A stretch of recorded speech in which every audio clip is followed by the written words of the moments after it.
Teofimo Lopez versus Jamaine Ortiz, 12 rounds in the 140-pound division.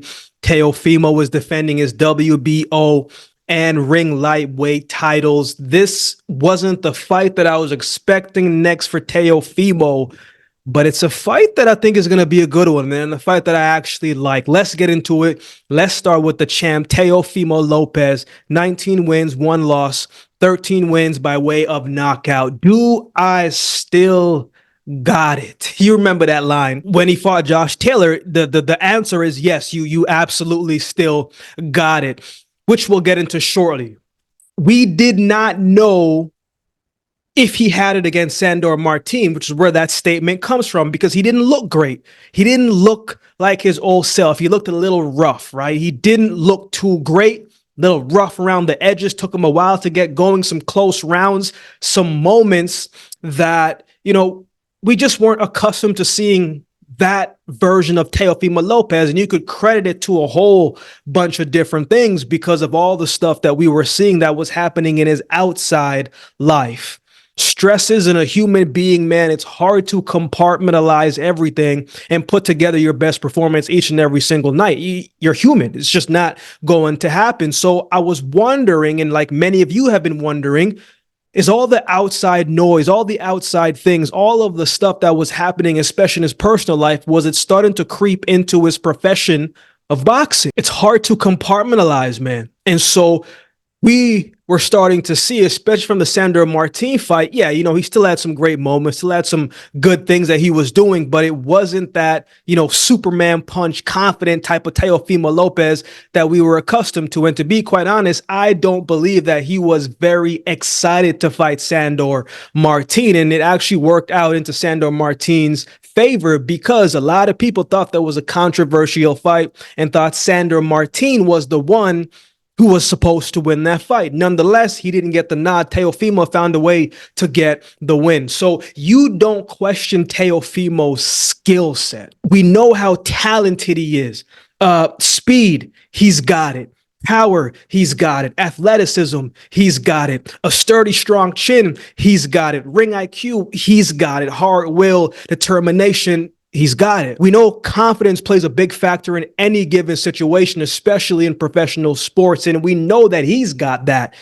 We've seen him talk. We see some of the stuff that he says. He believes in himself. His father believes in him. His team believes in what he can do. But going into the Taylor fight, we just wasn't sure if he was there all mentally. Let me not speak about you. I'm going to speak about myself. I wasn't sure what version of Teofimo we were going to get. I thought Josh Taylor, on the other hand, was going to be the Josh Taylor that was that physical, imposing figure fighter, the same fighter that fought Regis Prograis, the same fighter that fought Jose Ramirez, right? Even though he gave us a subpar, controversial fight against Jack Catterall, I was like, man, Taylor, you should be bouncing back and you should put all that behind you and get back to that old Josh Taylor that we're accustomed to. It's not that I didn't think Teofimo wouldn't win that fight. Obviously, we know how skilled and talented that Teofimo Lopez is, but I just wasn't sure based on his last performance that he was going to be able to mentally compartmentalize everything and not get distracted up here. It's hard to not bring your outside life into the fight. I wasn't sure if he was going to be able to do it, but boy, was I wrong. Because that version of Teofimo Lopez was the best version that I've seen of him personally. I mean, Teofimo looked strong. He was confident, powerful, patient. Good movement, hand speed was quick there. He was elusive and he was explosive on the night. He just looked like he was a step ahead of Josh Taylor in every category past a certain point. It was kind of back and forth, you know, from round 5 down.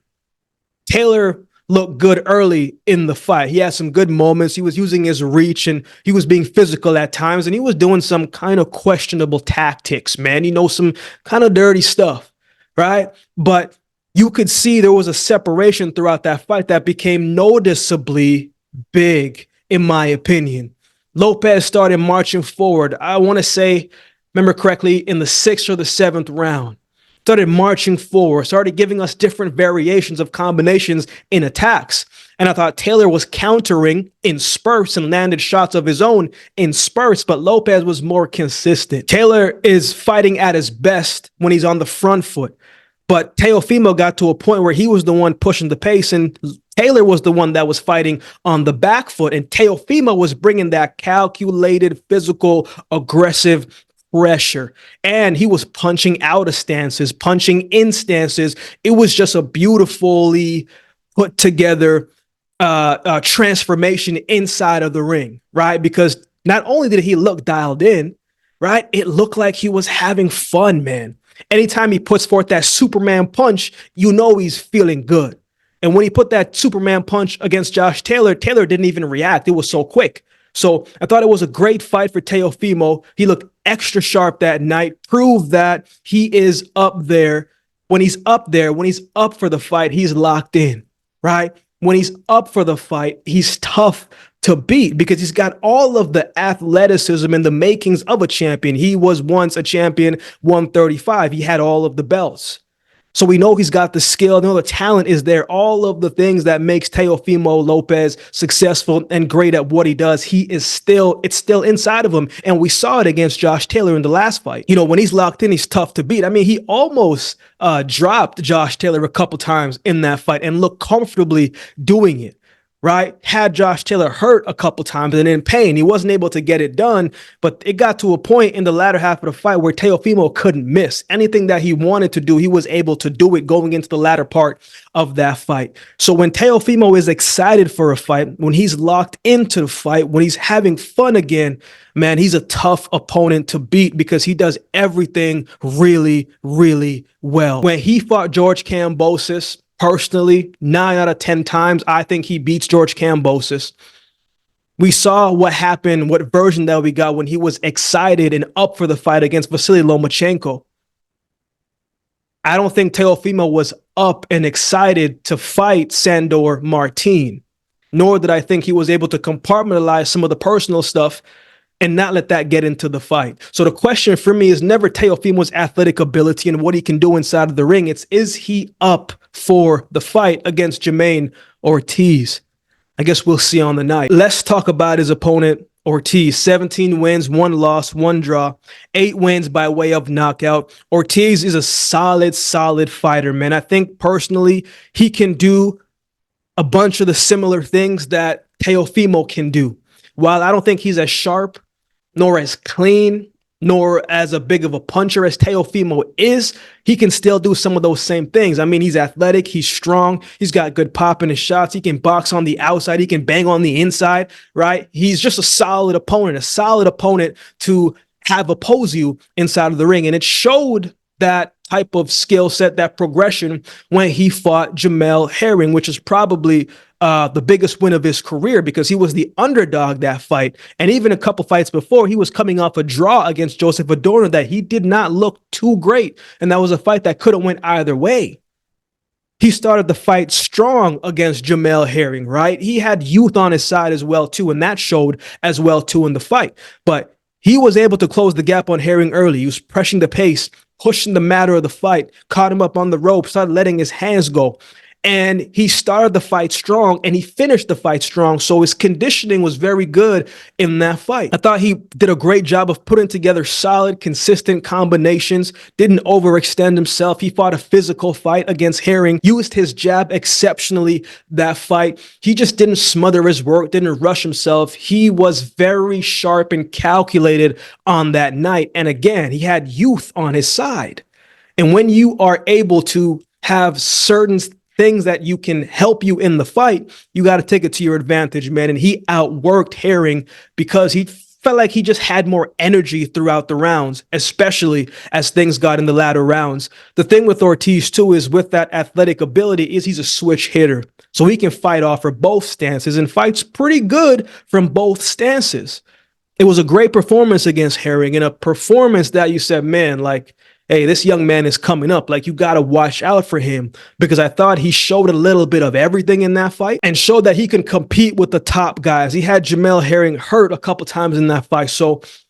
But at the same time, there were some defensive mistakes and Herring just wasn't as sharp to be able to take advantage of that, because there were times in that fight where Ortiz had his hands down as he was coming out of stances. A more athletic, fresher guy would have been able to pounce on that and counter effectively. But again, I thought Ortiz's volume helped him in that fight, and I thought the physicality helped him in that fight, and it was able to get it done. After that, he steps in the ring to fight Vasily Lomachenko. And personally, I thought he fought a great fight. Loma is always tough. Is always a tough night for anyone because of all the experience that he possesses, the ring IQ that he has from all that experience. He's always in well-conditioned shape. He's always coming in great shape, mentally, physically, emotionally. He's always locked in. He got a great team around him. And he just makes really good adjustments in real time. And we know that the angles and his footwork that helps put Loma in positions and make him evasive. He's tough to beat. You got to go in with a game plan in order to beat Vasily Lomachenko. He was in that fight all the way till the very end. He was countering Loma well, moving, using his jab, creating openings and capitalizing on openings when he was able to. But there were some rounds where the hand speed of Loma was a problem for him. He got caught clean in that third round with the right hand that pushed him back almost to the ropes, right? And Loma isn't a big of a puncher like that, right? But he was able to make Ortiz take a couple stumble steps to the left and almost found himself on the ropes.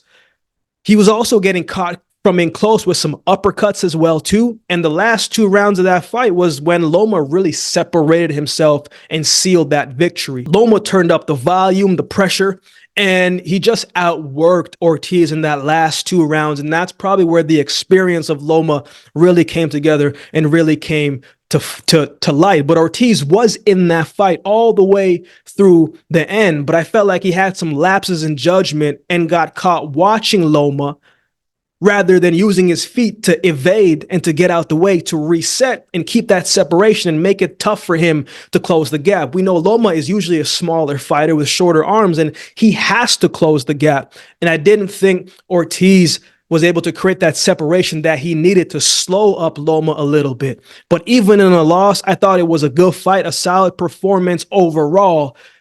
But Loma lumped up Ortiz pretty good. And again, as I said, Loma isn't a big puncher like that. Loma got lumped up as well himself, but Teofimo was a much bigger puncher than Lomachenko. Lopez will make him pay for those misses, man, and he's not afraid to take that risk and let his hands go, especially if the timing is right. In Ortiz's most recent fight, he fought Antonio Moran, a tough fighter who's fought great opposition, but a fight that Ortiz controlled once he found his groove, right? That was a fight that was supposed to be at 135, but I thought he missed weight, so they moved it up to 138, and the size showed once they got into the ring. Again, I thought it took him a few rounds to kind of get going, to find out to get his groove and to really get into that fluidity that he needs, right? They call him the technician for a reason. His technique is solid, it's sound, but it needs time to get going, right? Especially in that fight. He's usually a better starter than that, but the inactivity, the ring rust, it kind of played a little bit of a role in this fight. Now, there were times in this fight where I felt like Ortiz could have got the stoppage because he had Moran wobbly in a couple rounds, especially in that eighth round where he hit him with a body shot that backed him up on the ropes, but he wasn't able to close out the show. He wasn't able to get a TKO victory, but he did put together a very good performance and came on strong and looked great in the last 3-4 rounds. The speed is good. He's got good speed. His technique is sound. It's solid. But at the same time, man, even against Moran, he was getting hit kind of cleanly in that fight. His face when they were announcing the winner, his face wasn't unscathed, man. He kind of had a little lumped up on his eye right there. So if that's one of the drawbacks against Jamaine Ortiz, man, is he needs to improve on his defense. And if Moran was able to do that and Vasily Lomachenko was able to do that and a couple others,